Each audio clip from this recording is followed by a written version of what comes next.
So I can't share the story with you unless I share a little bit about my background and my history and where I came from. So as you know, I was an Olympic athlete for approximately 15 years.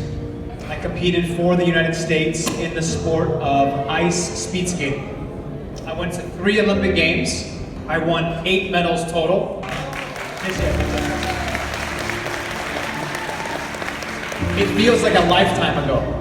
Now, something that I think is really important, which a lot of people don't know, is out of the 15 years that I was competing as an athlete, the most important part was the last 4 years of my career.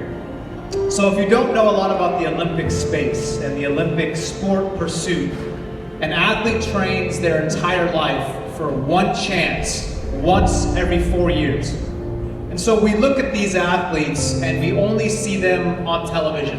We cheer for them, we yell for them, we want them to win, but we never really understand what happens behind the curtain. All of the hard work, all of the sacrifice, all of the concentration, the focus, the dedication, and the time spent crafting and perfecting what they're trying to accomplish.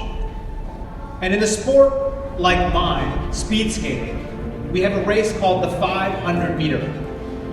It's 4.5 laps around this ice rink.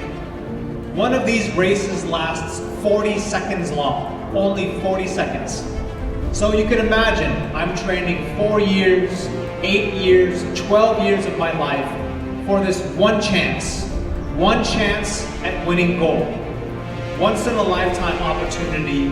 If you fail and you don't reach your goal, there oftentimes is no second chance. This is the only opportunity. So on that day, you have to be your best, you have to be perfect, and you have to be prepared. And for most of you, I'm sure you have never seen a speed skating race. But imagine this for a moment. The difference between winning gold and not making the podium. The podium means gold, silver, or bronze. So the difference between first and fourth place is only this much of a difference.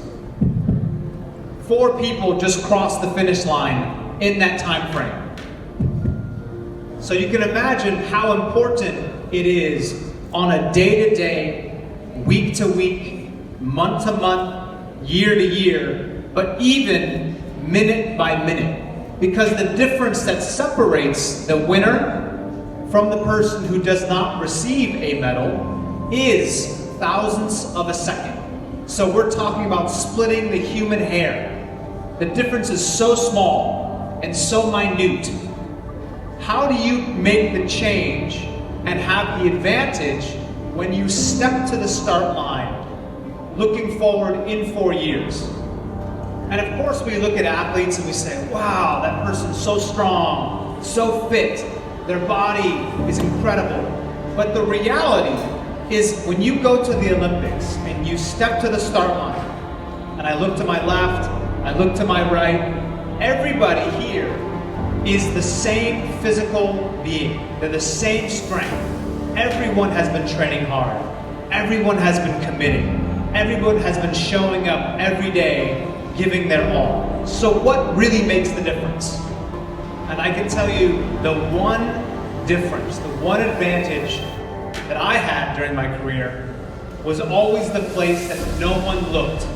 It was not in the weight room. It was not in the ice rink. It was not in the running track. It was not on the bike. Do you know where it was? We oftentimes look outside. Right? We look to others. We look for others for inspiration. We look outward for help.